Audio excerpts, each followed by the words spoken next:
이 경찰이 불법 시위를 주도한 혐의를 받고 있는 한상균 민주노총 위원장에게 이 소요죄를 적용해 수사를 마무리했습니다. 이 경찰은 한 위원장이 지난달 14일 열린 1차 민중 총궐기 집회 과정에서 벌어진 폭력 행위를 오랜 기간에 걸쳐서 기획했다고 판단을 했습니다.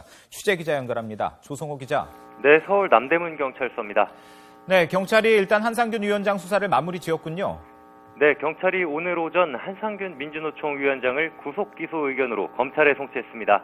이에 따라 지난 10일 한 위원장이 조계사에서 스스로 나와 체포된 이후 9일 동안 이어진 경찰 수사가 마무리됐습니다. 한 위원장의 신병도 오늘 오전 서울중앙지방검찰청으로 넘겨졌습니다.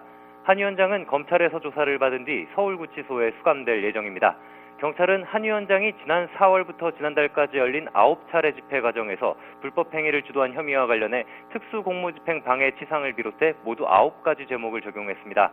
특히 지난달 14일 1차 민중 총궐기 집회 때 벌어진 폭력 행위에 대해서는 형법상 소요 혐의를 적용했습니다. 수사기관이 피의자에게 소요죄를 적용한 것은 지난 1986년 5.3 인천 사태 이후 29년 만입니다. 검찰은 한 위원장을 상대로 추가 수사를 벌인 뒤 이달 안에 기소 여부를 결정할 방침입니다.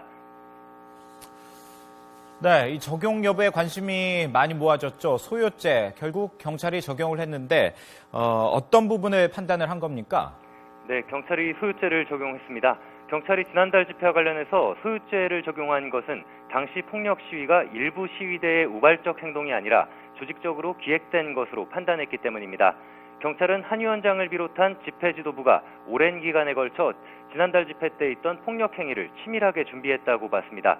또 집회 당일 오후부터 자정을 넘겨서까지 6만 8천여 명의 시위대가 도로를 점거하고 경찰 버스를 부숴 서울 도심 지역의 평온을 크게 해쳤다고 덧붙였습니다. 경찰은 당시 집회와 관련된 다른 민주노총 간부 등에 대해서도 소유죄 추가 적용 여부를 계속 검토하겠다고 밝혔습니다.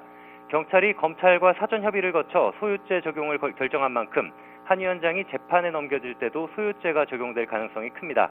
향후 소유죄가 성립하는지를 두고 열띤 법정 공방도 벌어질 것으로 예상됩니다.